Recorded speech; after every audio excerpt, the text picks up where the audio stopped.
الحمد لله رب العالمين والصلاة والسلام على أشرف الأنبياء والمرسلين نبينا محمد وعلى آله وصحبه أجمعين۔ برادران اسلام، دینی اور ملی بھائیوں، دوستوں اور ساتھیوں، آج کل رقیہ کا بڑا چرچا ہے۔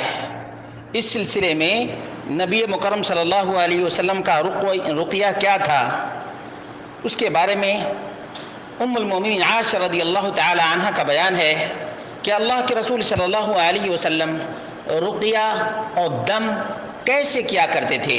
چنانچہ ام المؤمنین عائشہ رضی اللہ تعالی عنہ کا بیان ہے کہ رسول اللہ صلی اللہ علیہ وسلم یہ کلمات پڑھا کرتے تھے۔ یہ کلمات نوجوانوں، مسلمانوں، خواتین و حضرات ان کلمات کو یاد رکھیں۔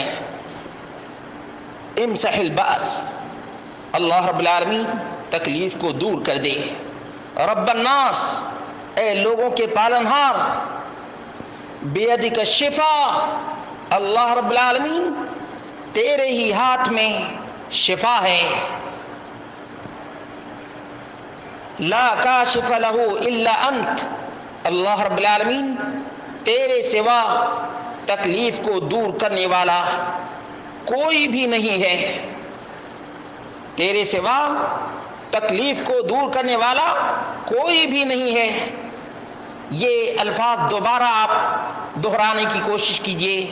امسح الباس، رب الناس، بیدک الشفا، لا کاشف لہ الا انت۔ بار بار اس کو ریپیٹ کیجئے تاکہ یاد ہو جائے، اور یاد رکھیے صحیح البخاری باب رقیۃ النبی صلی اللہ علیہ وسلم، حدیث نمبر 5744 ہے۔ حدیث نمبر 5744۔ یہ دعا ایسی ہے کہ جب اس دعا کو آدمی سمجھ لے اور اس کے مفہوم کو ازبر کر لے تو شرک کی جڑیں کٹ جائیں گی اور شرک کی بنیادیں اکھڑ جائیں گی۔ کیوں؟ اس لیے کہ اللہ کے سوا کوئی بھی دکھ اور درد اور پریشانی اور بیماری کو دور کرنے والا نہیں ہے۔ یہ ایمان اور عقیدے کی بات ہے۔ بھلا بتائیے، جس کا یہ عقیدہ بن جائے کہ اللہ رب العالمین ہی کے ہاتھ میں شفا ہے، وہی کاشف الضر ہے، وہی پریشانیوں کا دور کرنے والا ہے، اس کا کوئی شریک نہیں ہے، تو بھلا بتائیے کسی بت، دیوی، دیوتا، پیر، فقیر کو پکار سکتا ہے؟ نہیں، بالکل نہیں پکارے گا۔ اس لیے کہ جب اللہ رب العالمین کے ہاتھ ہی میں شفا ہے، اللہ رب العالمین کے ہاتھ ہی میں مشکلات کو دور کرنا ہے، تو پھر دیوی، دیوتا، قبر، حجر، شجر کو پکارنا اور دہائی دینا نادانی بھی ہے، حماقت بھی ہے، بے دینی بھی ہے۔ اور اس سے ان لوگوں کو بھی سبق حاصل کرنا چاہیے جو لوگ قبروں کو چومتے ہیں، قبروں کو چاٹتے ہیں اور قبر والوں سے التجا اور فریاد کرتے ہیں، دن رات قبور سے اور مردوں سے استمداد اور التجا کرتے رہتے ہیں، اور اسی طرح سے مزارات اور بزرگوں کی قبروں کو قبلہ حاجات سمجھتے ہیں۔ یہ ان کی نادانی ہے۔ حالانکہ قرآن کریم کا بیان ہے، ان الذین تدعون من دون اللہ لن یخلقوا ذبابا ولو اجتمعوا لہ، سورۃ الحج آیت نمبر 73۔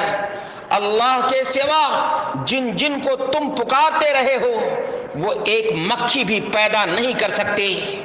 اللہ کے سوا جن جن کو تم پکارتے رہے ہو وہ ایک مکھی بھی پیدا نہیں کر سکتے۔ گو سارے کے سارے جمع ہو جائیں، اکٹھے ہو جائیں، کوئی اس دیوی کو پکارے، کوئی اس بابے کو پکارے، پکارتا رہ جائے، ایک مکھی تک پیدا نہیں کر سکتے۔ تو بھلا بتاؤ تمہاری مشکل پریشانی کو کون دور کر سکتا ہے؟ وہی اللہ جس نے تمہیں پیدا کیا ہے، وہی تمہیں شفا بھی دے گا۔ تمہارا ایمان اور تمہارا یقین ہونا چاہیے۔ اللہ تبارک و تعالیٰ سے دعا کرتے ہیں کہ اللہ رب العالمین تمام بناوٹی اور مصنوعی مشکل کشاؤں کو چھوڑ کر اپنے در کا بھکاری بنا لے۔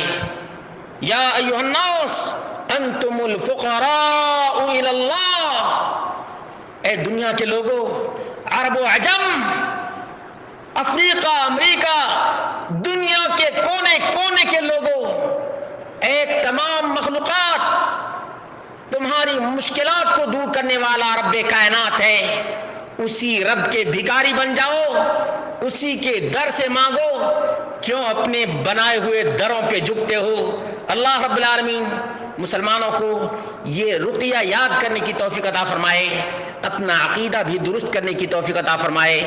اقول قولی ھذا واستغفر اللہ لی ولکم ولسائر المسلمین والحمد للہ رب العالمین۔